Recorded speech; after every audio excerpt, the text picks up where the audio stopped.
What if the family you imagined isn't the one you ended up with, but it turns out to be exactly what your child needs? For so many single mums, that question hits home so hard. The picture-perfect family we once dreamed of changes shape.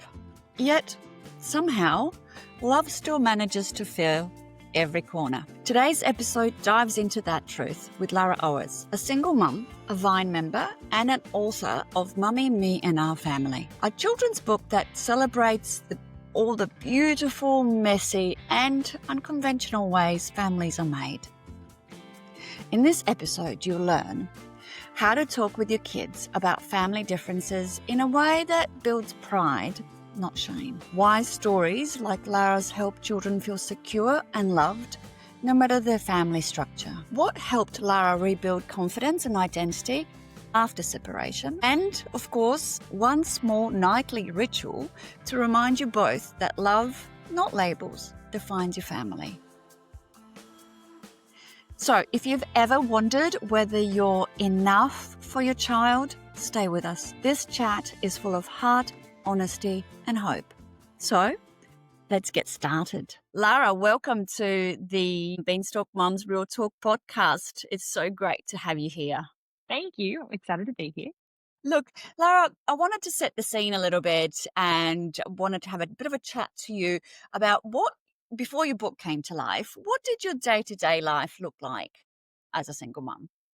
Very much the same that it does now. The only difference since writing my book is I have a lot more social media presence, I guess. Same as every mum's day starts. You're up with the kids, or the kid in my case, coffee, breakfast, and getting your day-to-day routine started. So out the door to daycare. Some days with me, it really does fluctuate, but nothing really has changed massively since my book. I guess the main difference is bedtime. That is the book that Prezi reaches for now. Oh, bless. That's so sweet. And you've definitely just described so many different homes. Like, we are so go, go, go, aren't we? And especially at this time of the year. When we caught up beforehand, we talked about how Mummy and Me and Our Family was born and that it came from a personal experience. Could you share with our listeners and audience what moment or feeling it was that first sparked that idea for you to write it down? Like we discussed, it's a very roundabout story. So I'd already been looking for a book on the market that explained our family dynamic of there's only mum in the house with the kids, or, Presley in my case. There is some beautiful literature, and especially children's literature out there, but nothing that directly addressed what I was trying to achieve head on. So one day my son was sitting down watching Bluey, and, you could see him kind of thinking. He was 2 at the time, he's now 3. And he's sitting there going through the intro of, mom, dad. And then I could see just something about his post. I don't know what it was. And he's kind of looked at me and he's gone, Presley, dad? Yeah. And I will not lie, there was a moment of panic of, I wasn't expecting this from a 2-year-old.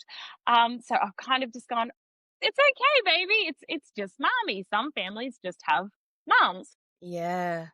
That was kind of the end of that. It was excellent. In that moment, there was a mad panic of a whole heap of phone calls to my family. I was on the phone to my mum, my sister, pretty much anyone, going, this has just happened. I don't know what to do. And so some support around me around that, which was pretty cool. It was like, oh, we didn't expect this at, such a young age. And then I was sitting there, he was watching Bluey. I was just doing, groceries on my phone. And I just started typing out, a little bit of a script. So when Prezi was born in NICU, my sister actually wrote him a book meeting his family. So at the time, it was the middle of COVID. No one could come in, no one could come out. Quite a unique experience. And you can't really FaceTime in that environment. You want to keep it very low stimulation. And my sister wrote him a book. She printed it out, got it, found it at Officeworks, and gave it to me to read during kangaroo care time. And it was introducing him to all his family members. So that was our, I guess, bypass to how he could meet his family. Obviously, very prematurely. He doesn't understand, but it was still a connection time for us. So that was the intention of what I was doing, is just writing something out, whacking a couple of pictures on a page and print, they're done. It wasn't until someone very, very, very close to me said, no, you need to do something with this. I was like, okay, radio. So here I am, 10 o'clock at night. This all happened very rapidly. So the manuscript came together in 10, 15 minutes, and then, kind of tossed it away. I went, don't worry about it. Had the conversation with this person that night. Presley went to bed, and there's me at all hours of the night Googling how to write a manuscript, how to submit to a publishing house. There was a lot involved in it. So that's how, and it literally, it happened so quickly. So, from point of watching Bluey at like 3 o'clock in the afternoon to 24 hours later, I had submitted a manuscript to 10 publishing houses. It happened really quickly for me. My And this God. isn't my day job either. So very out of my depth. What a whirlwind of events. It sounds absolutely crazy. And, you Yeah. really caught me straight away with one of the first things you've just said, because I've heard it so many times through either friends or just mums that I counsel, or within the Vine group. It's like, there is no dad. What do Yeah. I do when he or she finally asks, where is dad? And why don't I have a dad? And that is it's a scary and confrontational question. And for you to have experienced it in a very sort of gentle and early stage too, Yeah. like with Presley, Dad, and so I can completely relate to how you would potentially go, oh my Lord, what the heck to do Yeah. now? So, and to lead you on an amazing path of just going and turning this confrontational, uncomfortable moment into a beautifully written book that challenges the idea of what normal family looks like. Has that assisted you in your approach to, or assisted you in your conversation with your child about it? I mean, you're saying he's 3 now. So how does that book Um, shape how you guys discuss it?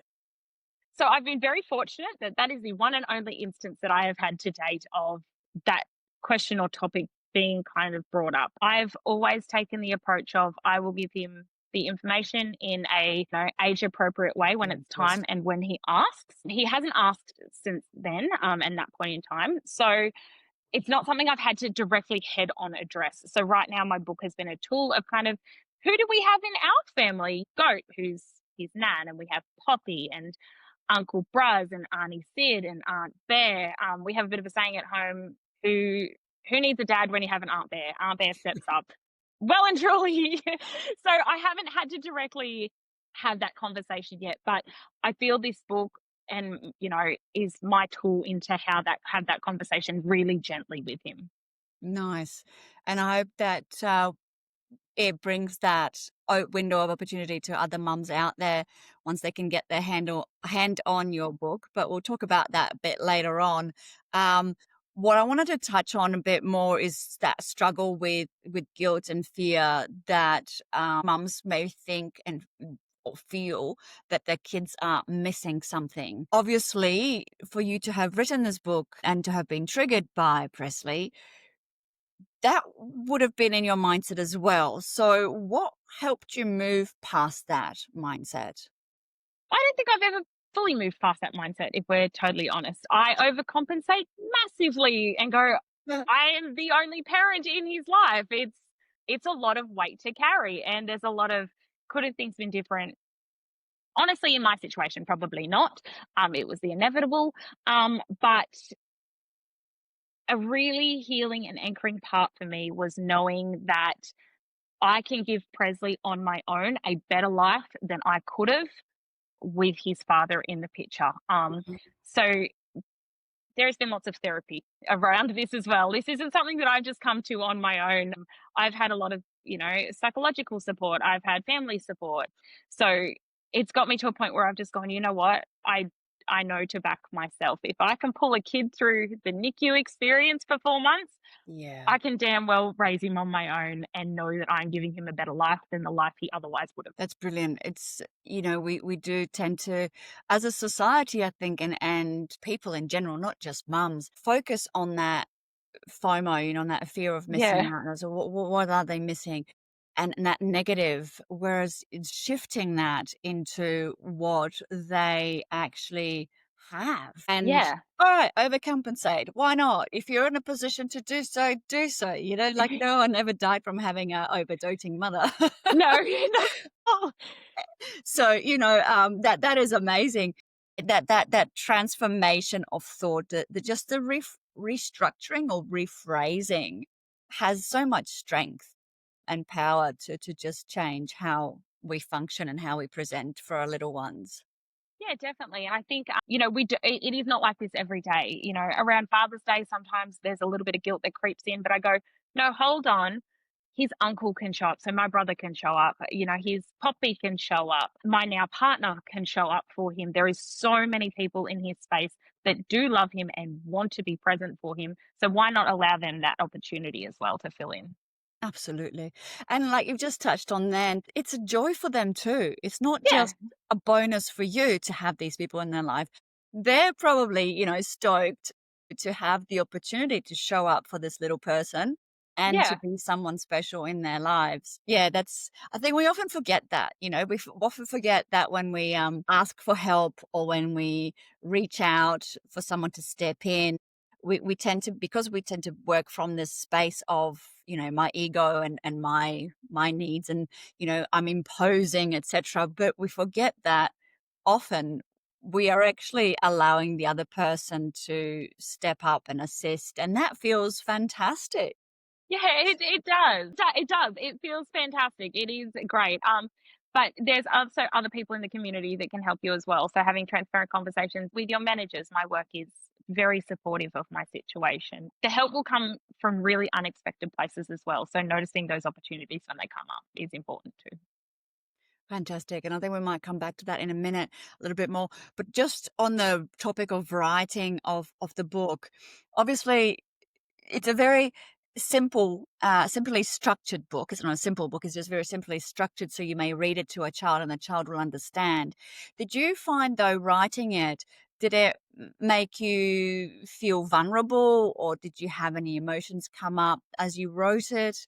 And if so, how did you stay uplifted and hopeful whilst being real? So the writing itself, like I said, happened very, very quickly. So I don't think there was a lot of room for emotion. It was very hyper fixated on, okay, how do I get my point across to Hmm. Presley? There was never the intention of it to be published at that point in time. So in that space, there wasn't a lot of emotion, I guess. The publishing process, however, was very vulnerable. It was There was a lot of emotion that came up. I will be totally transparent. There was so many times where I'm going, I'm pulling the pin. I can't do this. I am putting my story literally out to the world. I am going to have to do social media. I am quite a private person on social media.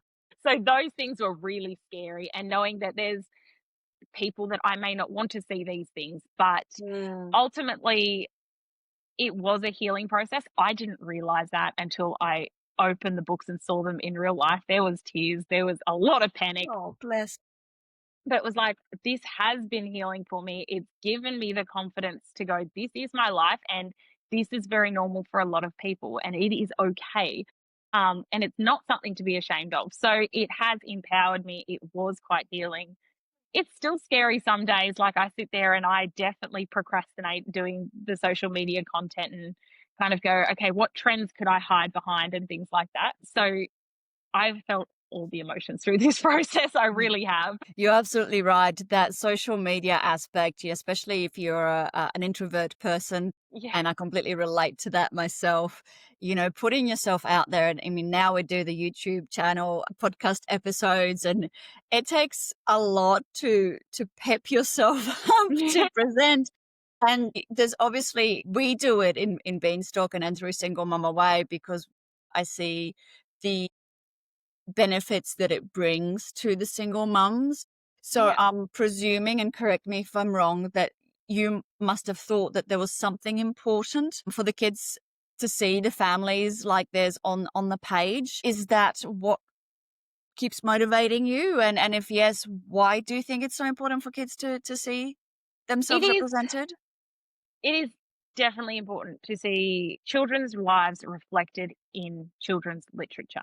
I Mm. think we're at a point as society where social media is massive. Kids are having access to technology a lot younger. Me, for myself, from day dot, I've always been very firm of, okay, we need to do, a bedtime story. Yes, some nights we miss it, life gets in the way, but there's a big learning aspect from that as well. So yes, I do believe it is very important, and hence writing this book. And it does drive me to do a little bit further, go a little bit further with this.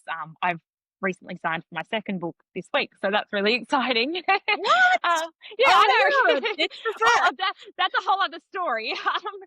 That was another Should we happy book you in accident. for the next podcast episode down the Probably, track? Oh my God, what happened? That's probably 12 months great. time when it's published. So yeah, it is something that has it was an accident. It was a complete accident to start with, but now it has become a little bit of a purpose for me. Outside of being a mum, it's given me, yes, it's to do with family and being a single mum and things like that, but it has given me another sense of identity, and being able to reach other communities and other mums as well. It's been really powerful, and it is so important.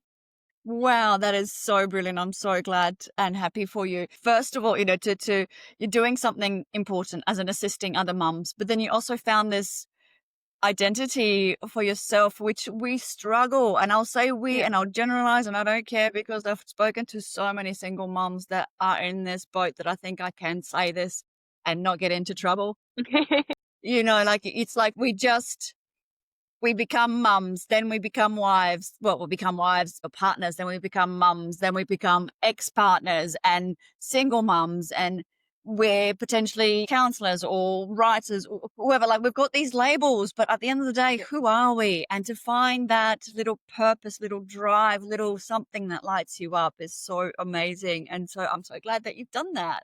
Yeah, I mean, I feel like when people say to me, "Oh, what do you do for work?"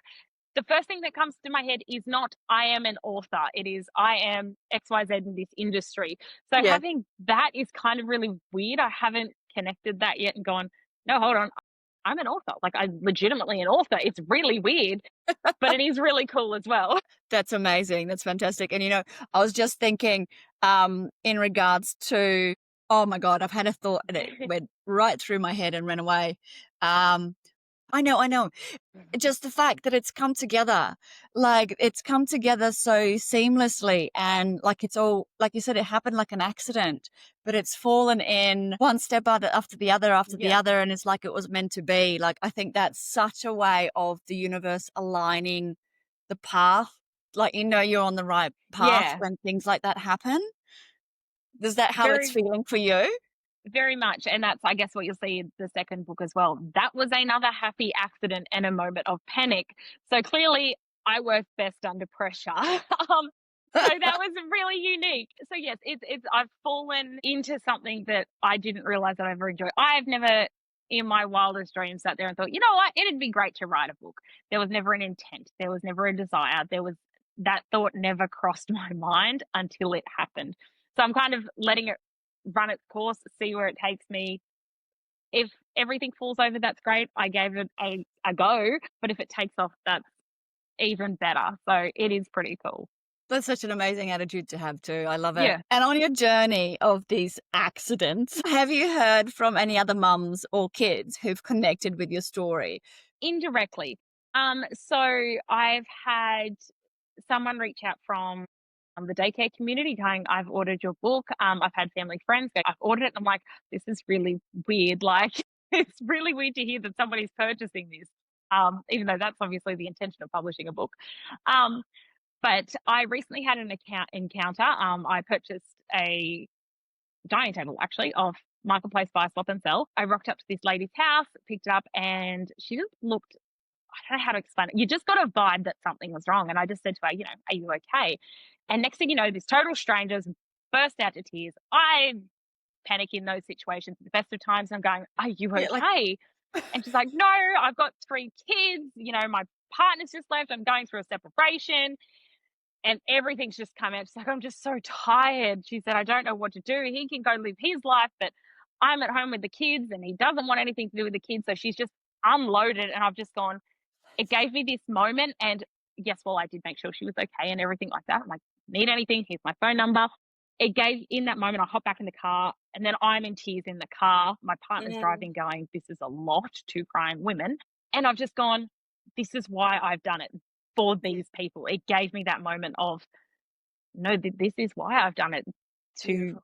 help other people in this situation. And while, yes, my book is definitely for younger children, because like you said, it is very, very simple in ways that younger children can understand, but you can also use it as a tool for older kids as well. Like, yes, it isn't very complex, but it's another resource to use.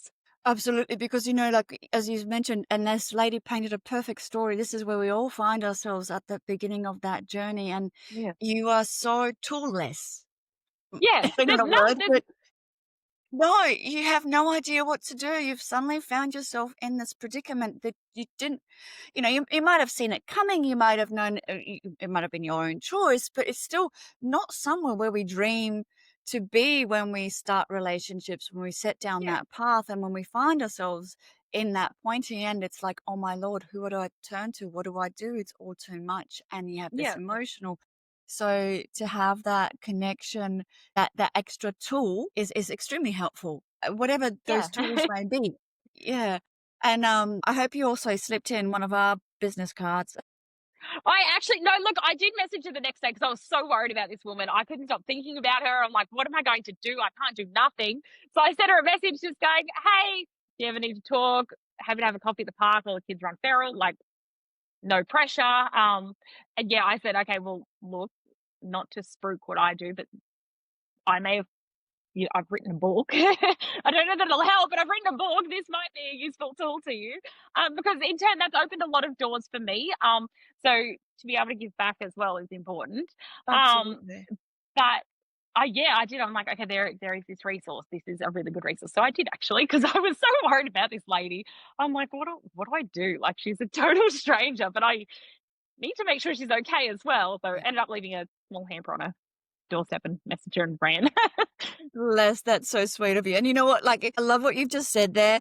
Like, you told her about your book and your tone completely changed. It was like, I'm sorry, but here, like, Yeah, it's almost, I'm not a social person. but even though we do things that help, because I know I do the same with the counseling. If someone's struggling, I want to help them, but I feel really awkward bringing up what I do Yeah. at that point in time, because it's not about, like, it's genuinely about me helping them, not Yeah, about bettering my exactly. my business forward. It's about helping them, but it sort of feels strange. Yeah, it feels really weird. It's really weird. And like, it is weird. I totally get that because I'm like, in one moment you're really proud of what you do and what you've achieved, but it's also, I don't want it to come across like I'm pushing an agenda because that's Exactly, definitely not the case. It's exactly. coming from a place of care. Yes, yes, exactly, exactly. And I think that sort of demographic is where most of our listeners are still in that thick of either everything's just fallen apart or they're just in that thick of rebuilding. I wonder, if you reflect on your own journey, what did that sort of situation look like for you, and how did healing look like during that period for you? I was in a very unique situation. So without going too much into it, I Oh, guess. let's share So yeah, as I was in little a or as very, much very as you unique like. situation. The long and the short of it, I had Presley quite prematurely in NICU. And given my ex-husband's story, don't want to disclose that to anyone because that's his story to tell. But I was left with nothing, starting from nothing with a baby, 5 hours away from my support network, completely isolated. It was COVID times. So Mm, Presley's father has never been in the picture. mhm. The healing around that has been a lot, and I've finally got to a place where I'm really comfortable and confident in that faith. It took a long time. It took a lot of therapy. It took a lot of family support. It took a lot of tears. It's a long journey. It's not linear. Some days are harder than others. Some days I sit there and I am still angry of how come this has happened? Why is this happening? But that is few and far between now. Now I look at it as an opportunity of I get to be there for absolutely everything. I get to do this my way. And you know what? If I traumatize him in the process, I've got no one to blame but myself. I'll pay the therapy bill. That's fine.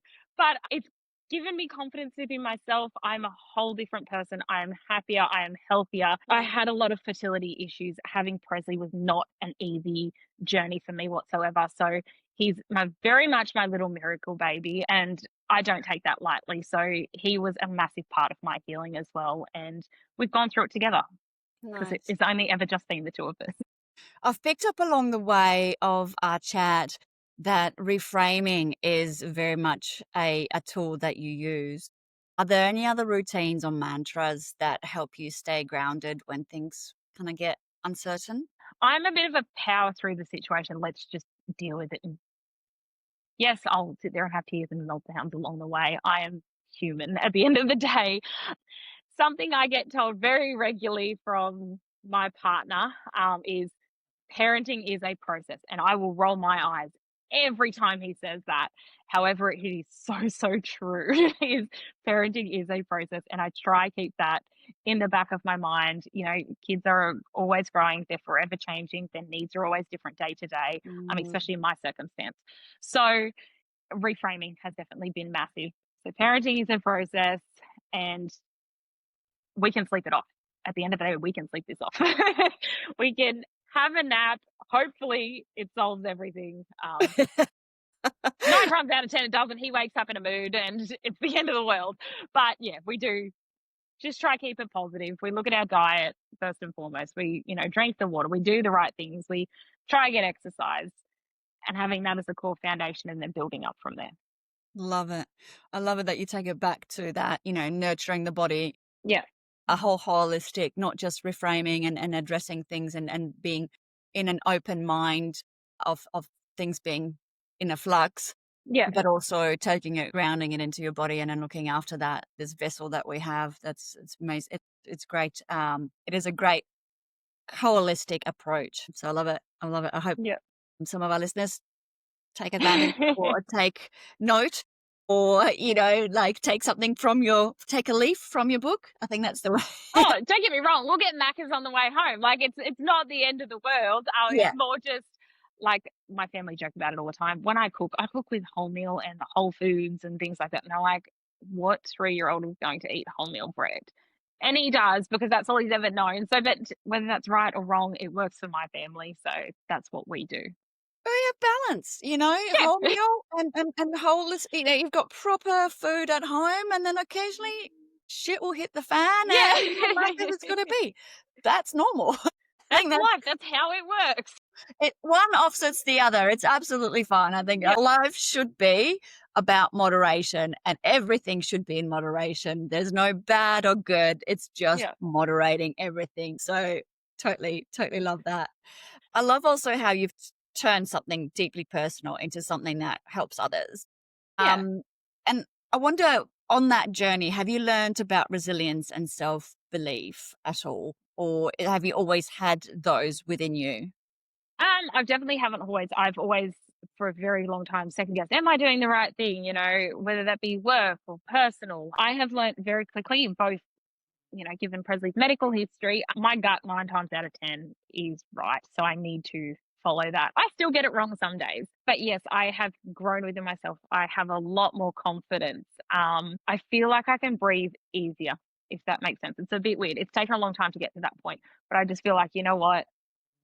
If carnage is left behind, so be it. Like, I've only got one child to look after. I'll get one shot at this, so I may as well make the most of it. I love it. I love that attitude. And so, what message would you love every single mum, especially one who feels like she's failing? What message would you like her to take away from your story? You're doing better than you think, and I know that's probably a little bit contradictory because it's not directly associated with my book, but 9 times out of 10, you are doing better than what you think. Um, there are people around. Your village may consist of just one person. It could be 20, but lean on those who are around and who want to help. By all means, ask for help. Take a deep breath. Drink some water, because 9 times out of 10, you're just drinking coffee. All I do all day is just drink coffee and then go, shit, I haven't had any water. So probably drink some water as well, and eat something. I forget to eat a lot. I come to 3 o'clock and I'm like, I haven't had breakfast. So try to do those core things. You're doing better than you think. And there are resources out there. So utilize those. Amazing. I love it. Or drink protein water, then you're eating and drinking at the same time. Exactly. That is I've not never a had protein that is water. not a I've heard about recommendation. it. No health backup with that one at all. It's just no disclaimer. So what I'll get you to share with us in a little while is a tiny tool that a mum can take away from this podcast. A tiny tool that we ask of everyone that comes and joins. So I suppose before we go on to the tiny tool, I just wanted to see if you've got your book anywhere near within reach, so we could maybe show Yes. audience? I mean, obviously those on the podcast, I'm sorry, you're going to have to tune into the YouTube episode to check it out. But is there anything in the book, any particular page or anything about the book that you'd like to, and I'm putting you on the spot here, so I do apologize, anything that you'd like to share or show, any bit that's more resonates with you more than other bits, anything you'd like to? Yes, there's probably 2 pages, 2 illustrations. So during this illustration process, my family actually got the opportunity to make comments on whether they want to change things or keep things. Great. So that was pretty cool. Probably one of my favorite pages and illustrations is this one. So it's Presley and I sitting down, reading a book, just hanging out. I really loved how that turned out. And I think it's a great visual to go, there is a mum and a child. There's no one else in that space in that moment. So that's pretty cool. And I do love that. And actually, this one's probably my favorite. I've changed my mind. Is the big group illustration at the end with all our family centered around Presley. We've got my dog in there. Well, our dog. We've just got everyone. And it's a nice way to round out the book. So this is the last page of the book. I like how and it goes it's pretty from cool. that mum and child and nothing to then, no, actually, Yeah. there is all these other people backing you up and standing around you. And it was intentionally done that way.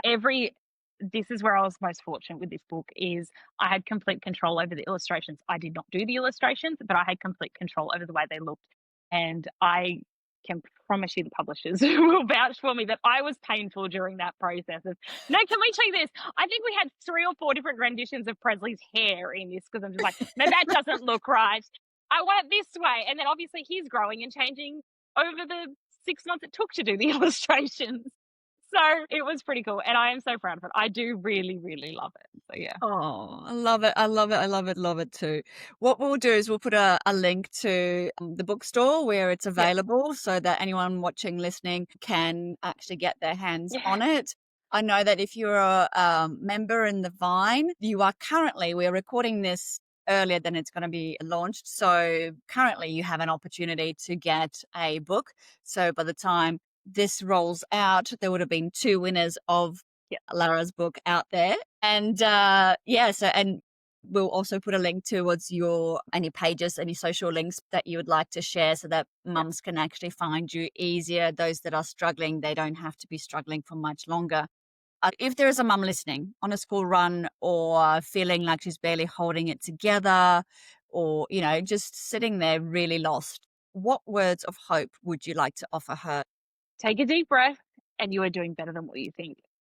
Drink the water, take a breath, and reassess.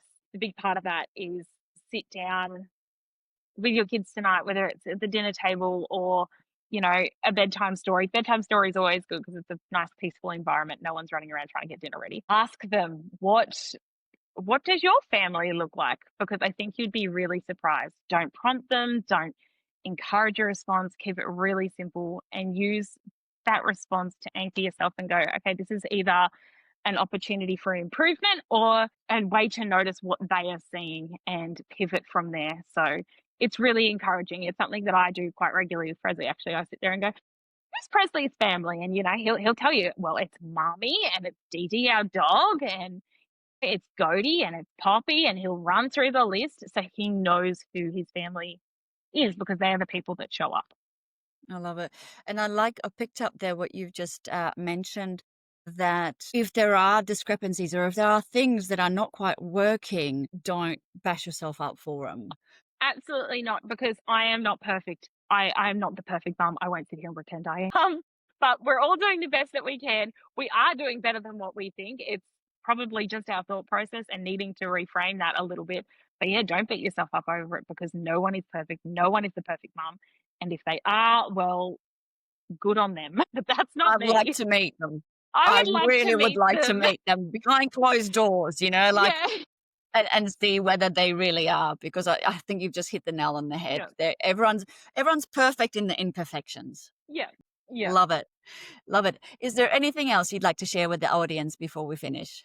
I have no idea. I don't think so. I think that was a lot. I got through it without crying. That was the main thing. I really thought this is going to end up in tears at some point. Oh, bless. It's all good. And I really I truly wish you the best and success with the publishing of the second book, Thank which you. I hope we'll get to see and hear about as well. And, success with this one. May it sell plenty copies. May you get a chance to give away plenty of copies, and may it Yes. help as many single mothers out there as possible, because, we need it. Yeah. We definitely do. Yeah, no, it's good. And I guess it's weird to think that I might get a royalty check at the end of this. Like, it was never a financial gain move, this one. It was a tool and a resource of how can I help other people. Yes, there's a financial component that goes with that, but it's still weird to wrap your head around and think, oh, there's people that'll actually buy this. That's pretty cool. It's definitely weird, but yes, by all means, buy a copy. That's great, because it's a great tool. It is very basic, but it's a great tool. Well, I think a good idea would be, if you have a friend that's a single mum that's in that situation, that would be a great time to go and purchase it. Definitely, and it's Christmas time. It's literally Yay! the perfect gift. Oh my God. It's small, it's inexpensive. Probably don't even have to wrap it if you don't want to. Wow, that's it. Just put a bow. Yeah, should be right. All right. Well, thank you so very much for your time No worries. today. And I really appreciate you coming on to chat with us. And I look forward to having you again in the future. Awesome. Thank you so much. Thanks. Lara, thank you for opening your heart today and for showing us that family can look 1,000 different ways and still be whole, happy, and full of love. If today's chat stirred something in you, especially around how we show up for our kids through change, you'll love our episode with Sarah Florenz, The Truth About Perfect Parenting, Ways to Calm Anxious Kids. It's an honest, uplifting look at letting go of guilt, easing our children's worries, and finding peace in the kind of mum that you already are. You can find it right here on Beanstalk Mums Real Talk. There. Or you can just search Sarah Florenz Beanstalk Mums on YouTube, and its accompanying article on our site. And remember, the family you've built is enough, because love really does make it complete.